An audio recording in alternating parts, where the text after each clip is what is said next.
Bonsoir à toutes et à tous. Je vais vous présenter nos invités dans un instant. On est confortablement installés. J'espère que l'après-midi se passe bien pour vous. Alors c'est vrai c'est un sujet d'actualité. C'est pour ça qu'il a été proposé dans le cadre de ce Demain le sport. Il y a actuellement des auditions parlementaires qui concernent en grande partie les fédés, une commission parlementaire, des auditions dans le cadre d'une préfiguration peut-être d'une commission d'éthique dans le sport. Il y a également des enquêtes diverses et variées dans le monde du sport.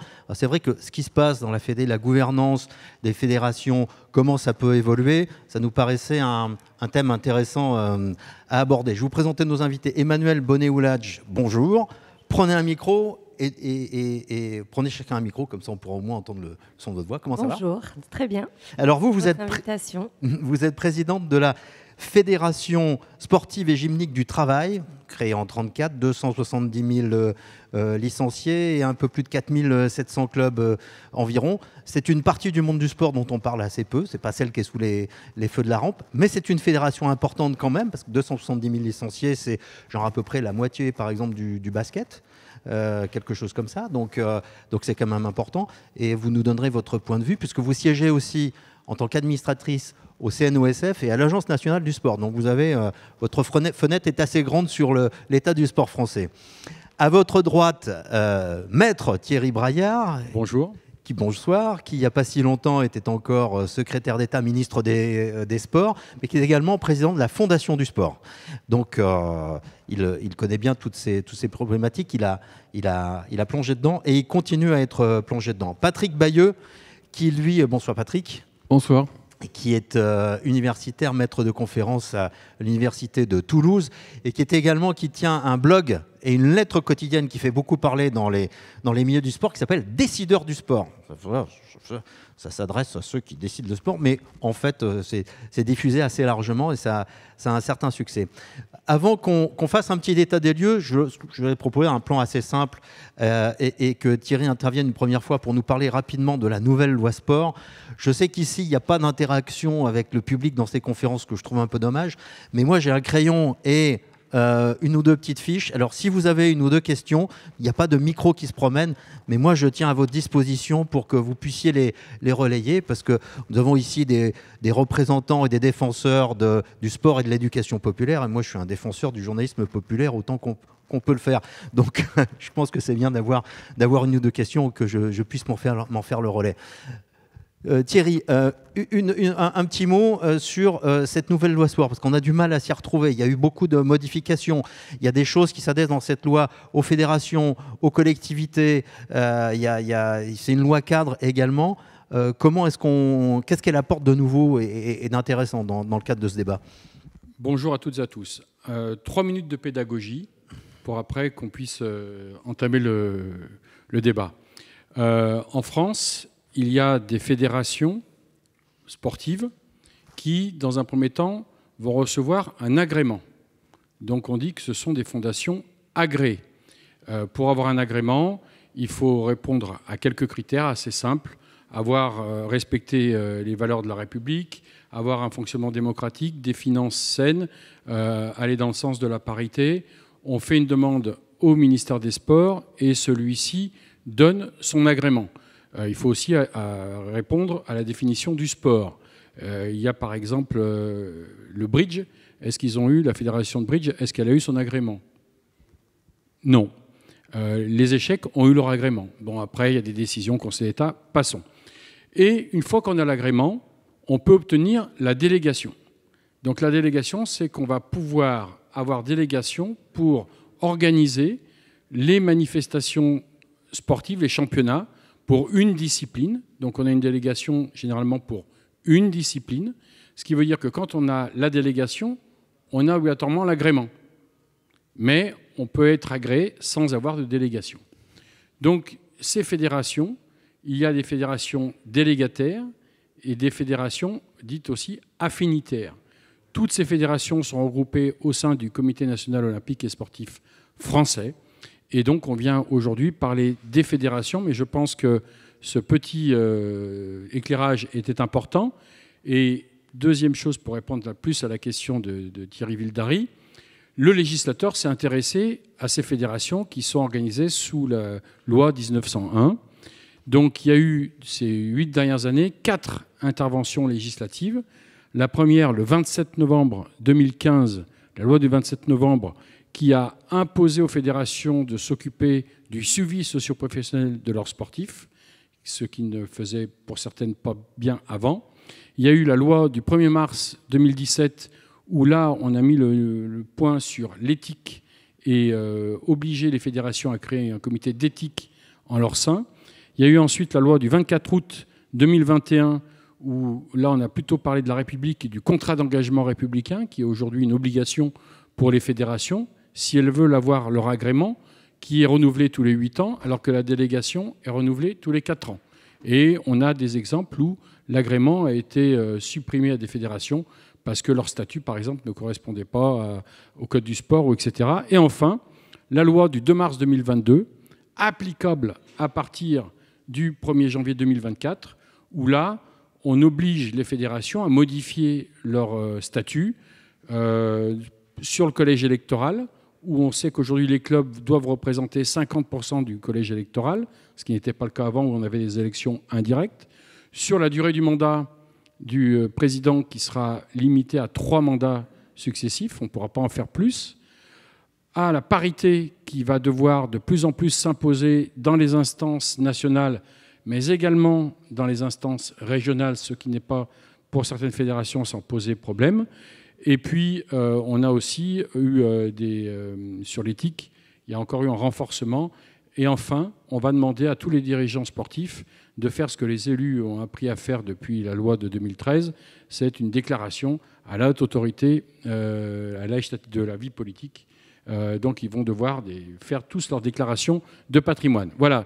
Excusez-moi, j'ai peut-être été un peu long, mais je pense que c'est important de dresser un peu ce bilan. Et on peut mesurer que cette dernière loi impose des changements assez importants, assez substantiels à l'intérieur des fédérations. Donc pour conclure, le législateur a travaillé pour moderniser les fédérations. Donc j'allais dire dans ce débat, je ne sais pas ce que vont dire ni Patrick ni Emmanuel, mais on ne peut pas accuser le législateur de n'avoir rien fait pour les fédérations. Maintenant, je vais vous demander un petit diagnostic, puisqu'on parle de la gouvernance et qu'elle est assez largement questionnée, je ne vais pas dire remise en cause, mais questionnée publiquement aujourd'hui. Emmanuel Bonnet-Oulach, je vous demanderai des points positifs et des choses à améliorer ou des choses qui coincent, que vous pouvez voir, que vous pouvez constater en tant que présidente de fédération sportive, mais que vous voyez aussi par les instances supérieures, CNOSF et Agence nationale du sport, auxquelles vous participez ou dans lesquelles vous siégez. Alors, ce qui est positif pour moi, c'est la parité.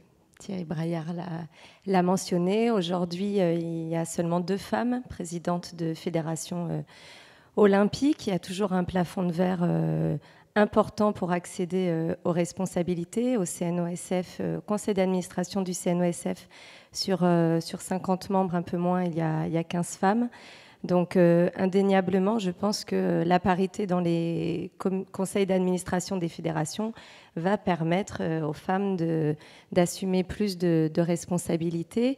Idem dans les comités départementaux régionaux. Je pense également que la limitation des mandats est importante. Et c'est le deuxième point sur lequel je voulais enchaîner.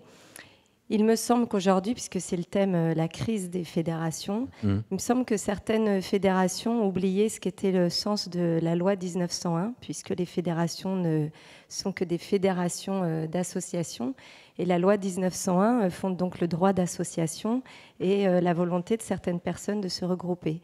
Et je considère aussi, à la lecture de certains rapports d'inspection générale sur certaines fédérations, qu'il y a à interroger aussi la manière dont on peut gérer le pouvoir dans les fédérations. Alors, il faut être un peu précis. L'inspection générale, tout d'abord, ce sont des inspecteurs de l'enseignement de la jeunesse et des sports du ministère qui régulièrement, alors soit quand il y a quelque chose, un événement qui défraye la chronique, qui peuvent être missionnés directement par le ou la ministre en question pour enquêter, mener une enquête, pratiquement comme des policiers, hein, avec des auditions, des recueils de pièces, etc., ou bien qui font le tour des fédérations régulièrement pour une inspection, on va dire, un peu de routine, en quelque sorte.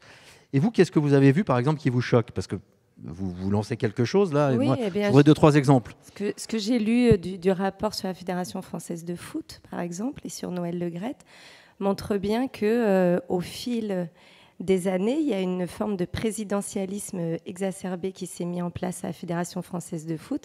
Et moi, je considère qu'une fédération sportive reste une association sportive. Alors évidemment, la Fédération française de foot, de rugby, ce sont des grosses organisations. Donc peut-être que le statut de certaines fédérations doit être interrogé.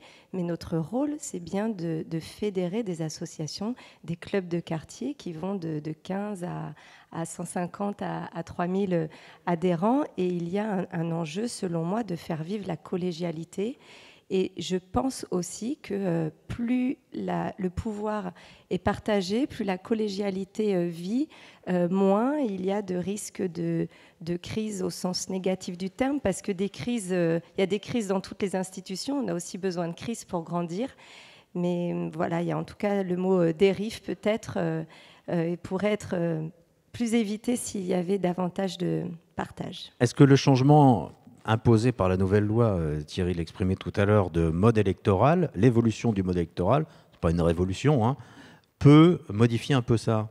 Parce qu'on a beaucoup de fédérations, pour ceux qui sont peut-être pas dans le détail, beaucoup de fédérations où leur mode électoral, c'est des grands électeurs, donc il n'y a pas d'élection directe, et en plus, la liste qui remporte les élections passe tous ses candidats.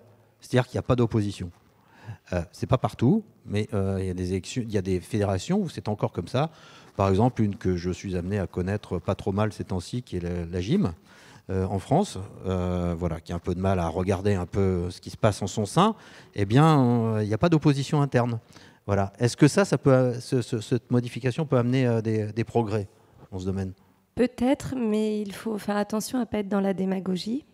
Parce que le risque à anticiper de l'élection directe par les clubs, ce serait aussi, dans certaines fédérations, la prime à celui ou celle qui a le plus de notoriété médiatique, le plus d'argent. Imaginons un sportif qui a brillé dans sa carrière pourrait, par exemple, peut-être avoir plus d'écho favorable auprès des lecteurs sans pour autant avoir fait la démarche d'une campagne, d'un projet. Donc il faut être vigilant à cela. Et donc tout l'enjeu maintenant est de construire les modalités de campagne.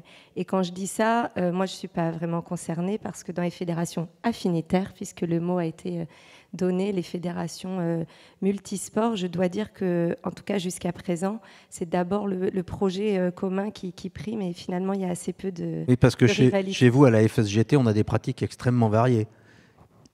Et vous n'intervenez pas dans le haut niveau, même si certains... On fournit. Voilà, exactement. Il y a des champions olympiques et paralympiques qui viennent de la FSGT, de l'UFOLEP, qui ont découvert le sport chez vous. Qui ont découvert le sport chez nous. Émilie Le Pennec, par exemple, en gymnastique, mais je pourrais en citer dans beaucoup d'activités, les frères Guénaud et d'autres. Voilà, Muriel Urtis, et je pourrais en dire plein. Thierry Braillard, des choses qui fonctionnent dans le monde du sport par ces fédérations et des choses qui coincent et qui sont encore à améliorer, ou des choses qui ne vont pas du tout? Je vais poursuivre le propos liminaire que j'ai dit en disant que le législateur donc, s'est intéressé aux fédérations. Et si vous avez bien compris, le législateur a demandé beaucoup plus de choses aux fédérations. S'occuper du suivi socio-professionnel aux fédérations délégataires, parce que c'est elles qui gèrent le haut niveau. Donc, demander un suivi socio-professionnel, c'est avoir une cellule qui s'occupe que de ça et de tous les sportifs de haut niveau inscrits sur les listes. Vous savez que pour être sportif de haut niveau, il faut être inscrit sur une liste. Enfin, je fais du grand public. Hein, bien sûr. Je pense que tout le monde le sait, mais ceux qui ne le savent pas. Donc, il y a 3 catégories. Et selon la catégorie, vous êtes inscrit. Et à partir de là, donc, la fédération gère votre statut. Sur l'éthique, il a fallu un comité d'éthique. Donc, on demande toujours plus aux fédérations. Elles ont besoin de se professionnaliser. Et dans le même temps, on a, depuis 2017, baissé les moyens qui leur sont affectés. Donc il y a un mauvais effet ciseau. C'est-à-dire qu'on leur demande plus, mais on leur donne moins. Si on leur demande plus, il faut leur donner plus. Et je pense que c'est là où, aujourd'hui, certaines fédérations souffrent, parce qu'elles n'arrivent pas à répondre à toutes leurs obligations, et il y a le manque de moyens. Et pour rebondir sur ce que disait Emmanuel, moi je pense que c'est plutôt sain qu'il y ait une campagne électorale au sein d'une fédération, mais encore faut-il que les règles soient fixées, pour que les participations financières soient données aux candidats, pour que, j'allais dire, ça se passe avec de l'éthique, et qu'il n'y ait pas un candidat qui aurait une grosse fortune qui pourrait se payer des choses que l'autre, son adversaire, ne puisse pas. Donc je pense qu'aujourd'hui, le vrai problème des fédérations, c'est un manque de moyens pour pouvoir derrière se professionnaliser. Patrick Bayeux, on ne vous a pas encore entendu. Vous avez préparé un peu votre topo parce que vous voulez scruter au quotidien ces fédérations. Donc vous avez des tonnes d'informations, il a fallu faire un peu le tri là-dedans. C'est quoi ce qui marche et ce qui ne marche pas, selon vous? Alors, d'abord, je trouve qu'il y a une grande majorité des fédérations qui fonctionnent bien. Mais on parle surtout de celles qui ne vont pas bien. Tu sais, ça, c'est les journalistes. Ça, c'est les journalistes. On ne les changera pas. Mais en même temps, heureusement que les journalistes sont là, parce que sinon, les affaires ne seraient pas sorties. Ils se rattrapent. Et on a beaucoup été dans le sport, dans l'entre-soi. D'ailleurs... ça continue un peu de temps en temps. Ça continue, et c'est même validé par le parquet national financier. C'est de l'entre-soi. Et le mot qui ressort le plus lors des auditions, notamment la semaine dernière à l'Assemblée nationale, c'est une forme d'omerta. Donc aujourd'hui, pourquoi finalement on arrive à cette crise? Je ne sais pas si c'est une crise de gouvernance ou c'est une crise du sport français. En tout cas, tout ça est lié au fait qu'on va avoir les Jeux. Les Jeux, c'est médiatique, c'est une caisse de résonance, et les journalistes ont commencé à mettre leur nez. C'est une loupe aussi, les Jeux. C'est une loupe, tout à fait. Et tout ça se fait dans un contexte particulier. On a les Jeux, donc il faut transformer la gouvernance. On fait un rapport sur la gouvernance, dont j'ai été le co-auteur, et qui globalement, pour un certain nombre de choses sur les fédérations, était mis en place. J'y reviendrai tout à l'heure. Sur la gouvernance au niveau national, c'est pas tout à fait l'idée qu'on s'en faisait. Sur les territoires, c'était pas du tout ça. On pourra y revenir un peu plus tard.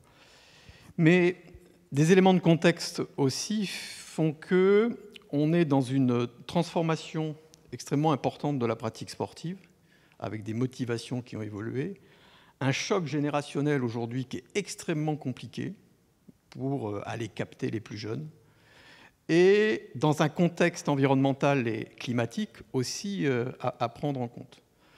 Donc tout ça fait qu'on est dans une période compliquée et assez compliquée pour le sport français.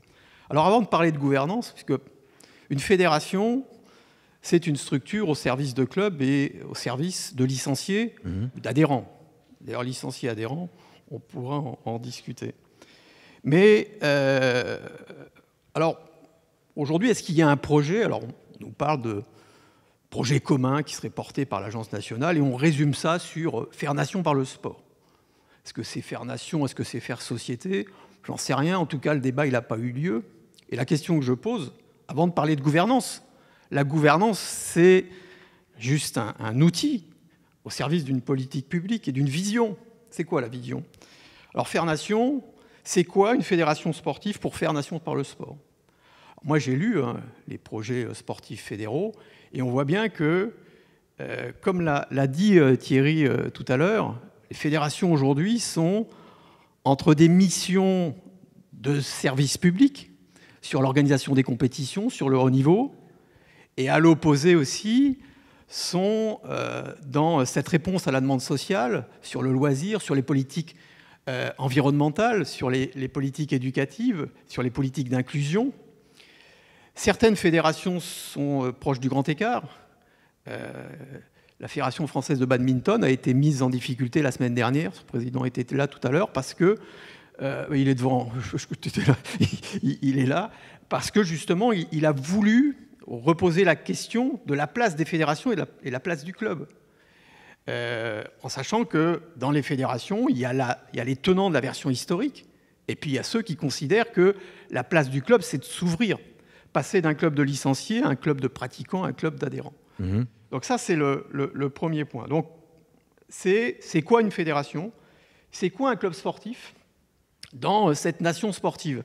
Il y a un travail extrêmement intéressant du comité olympique qui a été fait. C'est dommage, il n'y a pas eu de suite, mais qui considère que 41%, enfin qui constate que 41% des fédérations considèrent que la licence, ce n'est plus le pilier du modèle fédéral.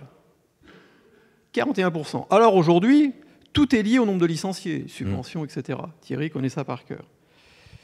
78% considèrent qu'elles n'ont pas les moyens de traiter des enjeux stratégiques.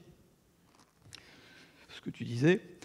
Et 76% s'estiment être en concurrence avec d'autres acteurs.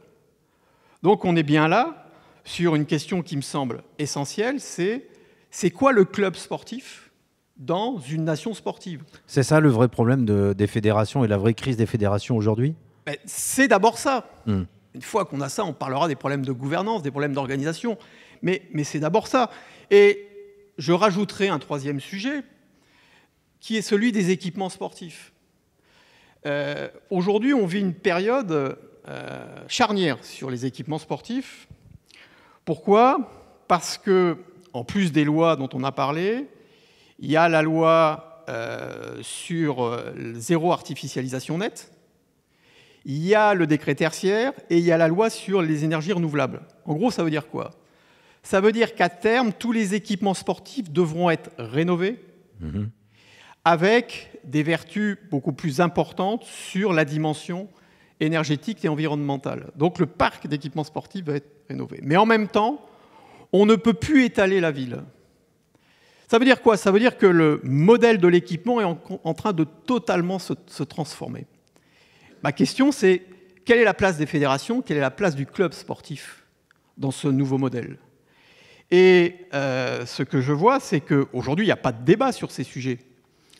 Or, les collectivités sont de plus en plus contraintes au niveau budgétaire, donc la solution passera nécessairement par des constructions plus verticales, par du partenariat privé-public. Alors avec Thierry Braillard, lorsqu'on avait travaillé sur la grande conférence professionnelle, on avait dit qu'il faut passer d'un modèle public-privé à un modèle privé-public. C'est-à-dire comment faire travailler ensemble les fédérations, les clubs, les collectivités et les opérateurs privés.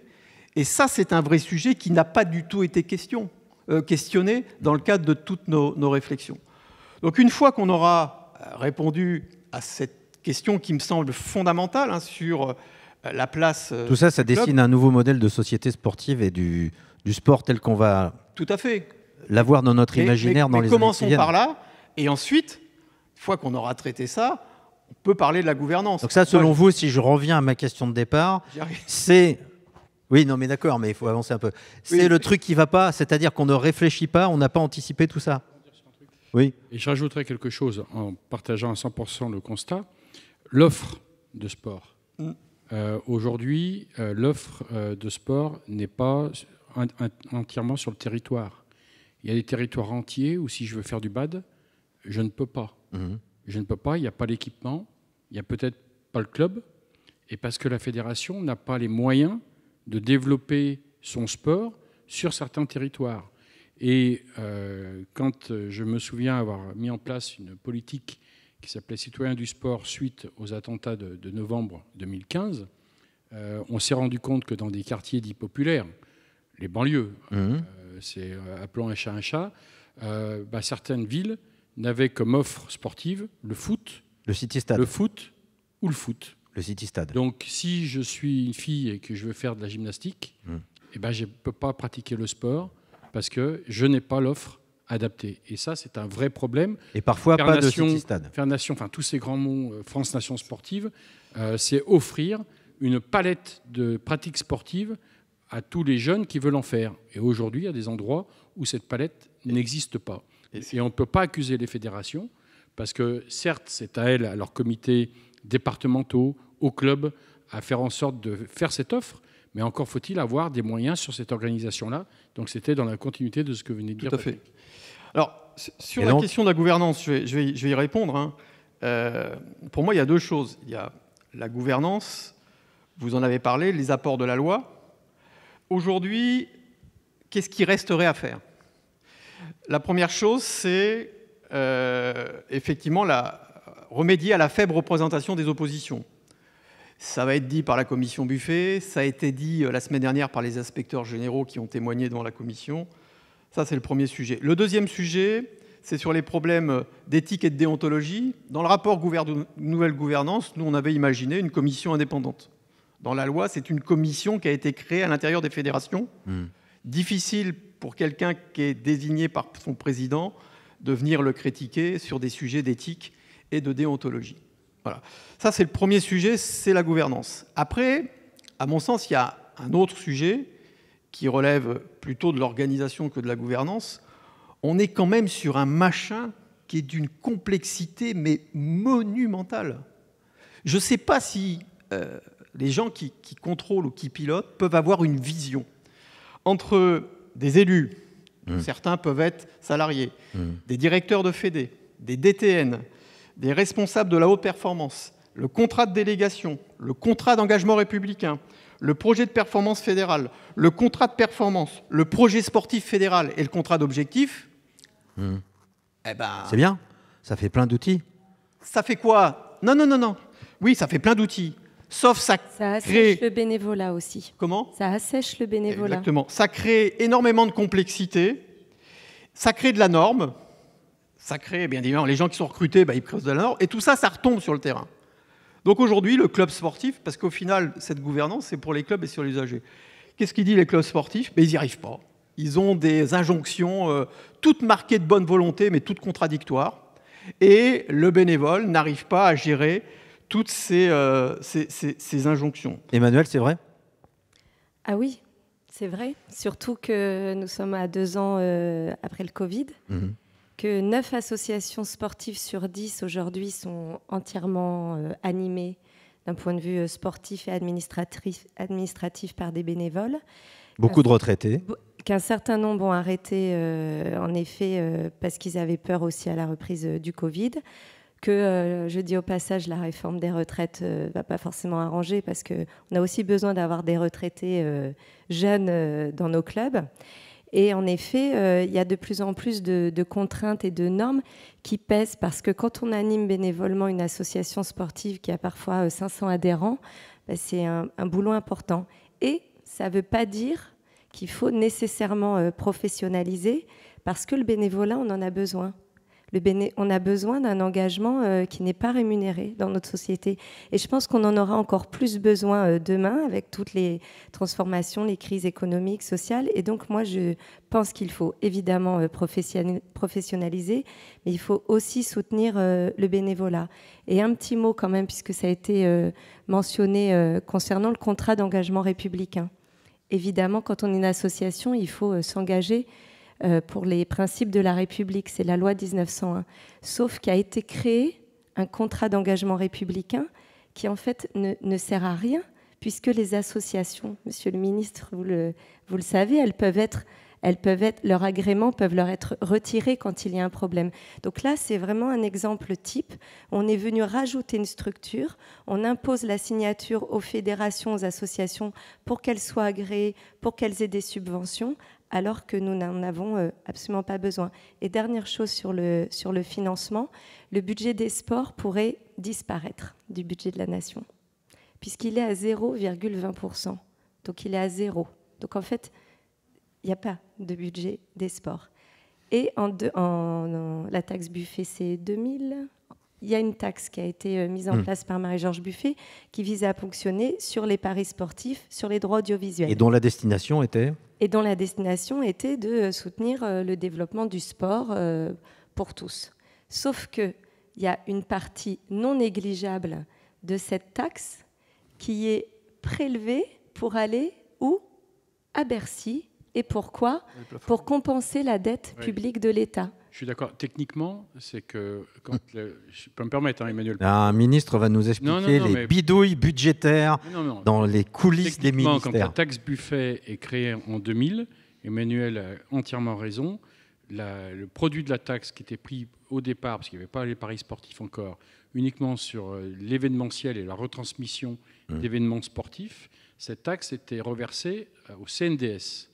Et Bercy, Centre national de développement du sport, est devenu aujourd'hui l'agence. C'est les subventions aux fédérations. Et Bercy a décidé un jour de plafonner à 130 millions la taxe Buffet. Ce qui veut dire qu'il y a 130 millions qui rentrent, mais tout ce qui est au-dessus part au budget de l'État. Et bien sûr, plus le temps est passé, plus la part allant au budget de l'État a grimpé et n'est pas revenue au sport. Donc quelque part aujourd'hui, le sport est un peu le dindon de la farce de la taxe Buffet. Surtout que la taxe sur les jeux, elle a évidemment produit plus de recettes ces dernières années. Et continue d'en produire toujours plus, vu que la progression du chiffre d'affaires des paris sportifs, des jeux en ligne, etc., est une progression généralement à 2 chiffres depuis maintenant plusieurs années, très, très, très importante.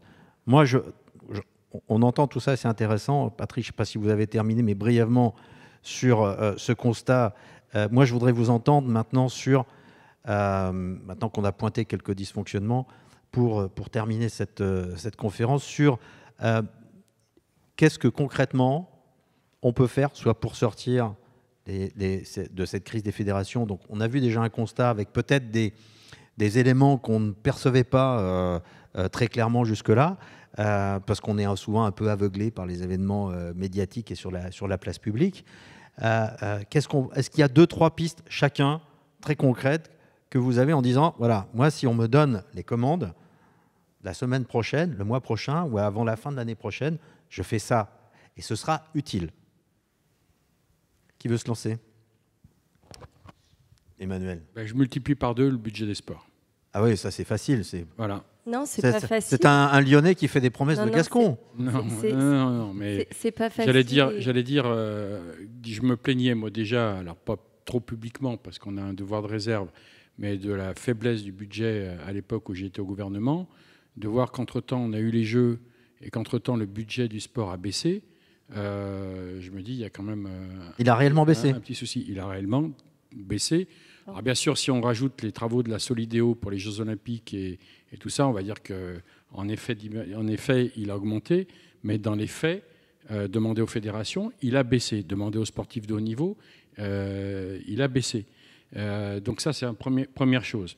J'ai oublié de dire tout à l'heure, j'ai manqué sur la loi de 2022 applicable à partir du 1er janvier 2024, la possibilité pour les présidents de fédération d'avoir une rémunération. C'est une vraie question. C'est une question parce qu'aujourd'hui, il y a des fédérations qui gèrent des budgets extrêmement importants. Et si on veut être un président actif, cela nécessite une présence au siège et une présence sur le terrain. Et quand on a des difficultés à cumuler... Et quand on voit la complexité de toutes les normes auxquelles il faut répondre, effectivement, c'est pas quelque chose qu'on peut faire en passant le lundi soir. C'est aussi un autre sujet, et on ne peut pas avoir aujourd'hui des présidents qui sont rémunérés et d'autres qui ne le sont pas. Donc la loi va prévoir la possibilité, mais je pense qu'il faudra peut-être que le CNOSF joue un rôle de coordinateur et que les choses se fassent de façon équivalente, juste parmi les fédérations. Qu'on n'ait pas des présidents qui gagnent 15 000 et puis d'autres qui ont 0. C'est plafonné. Pour l'instant, c'est plafonné. Ils n'ont pas le droit de gagner 15 000 euros. Je sais que c'est plafonné, mais dans l'esprit, ce que je voulais dire, c'est qu'il y ait quand même une sorte de justice. Voilà. Pour l'instant, c'est plafonné à juste en dessous de 11 000 euros bruts. En fait, c'est la loi qui s'applique aux associations qui est valable pour les présidents de fédération, c'est-à-dire 3 fois... le plafond de la Sécu. Le plafond de la Sécu, exactement. Et donc la loi le permet. Le problème, selon moi, puisque je partage, c'est que dans certaines fédérations, les conseils d'administration ne valident pas, ne votent pas la rémunération de leurs dirigeants. Et donc, quand on a 45 ans, alors moi je suis rémunérée, mais si ça avait été mon cas, il est évident qu'on a besoin de gagner sa vie, on a besoin de cotiser aussi, et si on veut faire les choses bien à temps plein, c'est nécessaire. Donc, cadrer déjà par exemple, l'histoire de la professionnalisation des présidents. Patrick, Alors, proposition, plusieurs choses. pas de blabla, des résultats. Oui. D'abord, au niveau national et au niveau de l'Agence nationale du sport, je ferai en sorte qu'elle fonctionne Fonctionne tout court? Non. qu'elle fonctionne comme un groupement d'intérêt peu public et non pas comme un établissement public administratif, ce qui était le cas du CNDS. Pourquoi on transforme le CNDS en agence? Un peu technique, hein, tout ça. C'est un peu technique, mais c'est pour faire en sorte que tout le monde participe à cette vision, construise cette vision. Et pourquoi on part sur ce groupement d'intérêt public? Ce n'était pas pour les médailles. L'enjeu, c'était pour que tout ça, ça se décline sur les territoires. Est-ce que si je dis c'est qu'on là- a l'impression, si on ne rentre pas dans le détail, quand on n'est pas dans les détails, dans les réunions, qu'on n'est pas un technicien administratif du sport, si on a l'impression que pour l'instant, l'Agence nationale du sport, je vais le dire, je vais l'assumer, est un machin, est-ce que... pardon? Une nébuleuse, on me dit c'est opaque, etc. Voilà, c'est l'impression qu'on a, qui est peut-être fausse, mais c'est l'impression qu'on a. C'est l'impression qu'on a effectivement, parce que ce n'était pas la vision qui avait celle initialement. Mais à la limite, au niveau national, je dirais que ce n'est pas très grave.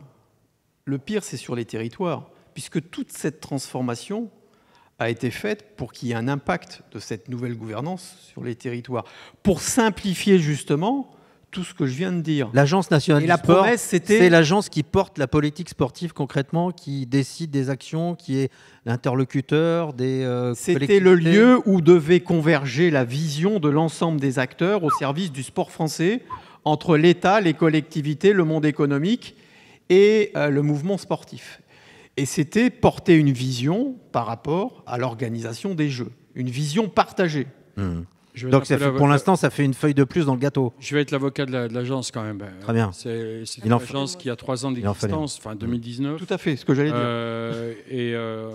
On lui a demandé beaucoup en peu de temps. Donc il y a un effort aujourd'hui de déconcentrer l'agence avec les conférences régionales du sport, avec les conférences régionales des financeurs. Tout ça est très nouveau et il faut quand même un temps d'adaptation. Donc et la deuxième chose que je ferai, donc une fois qu'on a porté cette vision, parce que pour moi ce débat, il n'a pas eu lieu, et en tout cas, et ensuite la deuxième chose, et ça c'est aussi technique, mais si on ne fait pas ça, on passera complètement à côté, c'est définir des compétences, définir des chefs de file au niveau des territoires, parce qu'aujourd'hui tout le monde fait tout, et plus personne s'y retrouve, et c'est pour ça qu'on est dans une telle complexité. Ce n'était pas ça l'esprit initial. Et c'est pour ça qu'aujourd'hui, c'est une nébuleuse, comme vous le dites, parce que sur les territoires, on n'a pas compris à quoi servait la nouvelle gouvernance du sport. Donc ça, c'est la deuxième chose. Et la troisième, et je termine, c'est je profiterai du fait que le sport soit grande cause nationale en 2024 pour mettre 2 sujets à l'agenda. Le premier, c'est quel équipement ? Parce que là, c'est urgent, hein, les collectivités, elles sont en train de rénover le patrimoine sportif à l'identique. Il y a déjà presque une guerre des équipements entre les acteurs du sport sur les terrains. C'est parti. Et le pire, c'est que les financements aujourd'hui vous poussent à rénover les équipements à l'identique, alors qu'on sait pertinemment que ça ne répond pas à la demande. Donc les vieux gymnases qu'on se traîne depuis 40 ans, on va juste mettre une couverture pour que ça consomme moins d'énergie. Mais ça ne transforme pas l'usage. Premier sujet. La Fédération française de la laine de verre est très contente. Oui. Et le deuxième sujet, c'est le sujet du club sportif, la place du club sportif. Et pour moi, la grande cause, si on traitait ces 2 sujets-là, ça serait formidable. Voilà mes propositions. Si j'avais les manettes, puisque c'était la question, et puisque le thème c'est crise des fédérations, je pense aussi qu'on a besoin de voir la santé sportive d'un pays, pas seulement sous le prisme des médailles et de l'élitisme, même si évidemment c'est important pour les Jeux, pour les championnats, mais néanmoins on a quand même du mal à penser notre santé autrement. Et si on arrive en effet à mieux comprendre comment les gens, les femmes, les enfants ont envie de pratiquer aujourd'hui, eh bien peut-être que nous, et j'inclus volontiers ma fédération, on sera à même de proposer des contenus d'activité qui font que quand on est une jeune femme, qu'on a 15 ans, on a envie de rester, on prend du plaisir et on progresse. Et je pense très sincèrement qu'il y a une partie des dérives qui pourront s'éteindre si on pense mieux le contenu. Parce que quand on est, par exemple, sous l'emprise d'un entraîneur et que ça dure des années, voilà, ça devrait pas être les... Ou d'une entraîneur. Ou d'une entraîneuse, on dit, pas entraîneur. Voilà. Voilà, donc moi, évidemment, je milite pour ce travail et j'espère qu'il y a la Fédération française de badminton aussi. Et j'espère que les institutions sportives prendront aussi une certaine forme de conscience. Parce que alors, c'est valable pour les jeunes et pour les moins jeunes, parce que par exemple, l'UFOLEP, c'est souvent la fédération du sport d'après, on va dire. Non, d'avant et d'après aussi, puisque beaucoup prennent une licence, découvrent le sport, alors qu'ils n'en ont pas fait dans leur vie. Dans ma fédération, on peut être champion du monde de walking foot à 80 ans et voilà. On s'éclate parce qu'on fait du foot par le jeu et on rencontre des pays étrangers et on revit et c'est formidable. Je vous le conseille. Ouais. Thierry ? Oui, moi je voulais dire que j'adhère aux propos de Patrick Bayeux sur ces deux propositions. La grande cause nationale, les équipements et le club.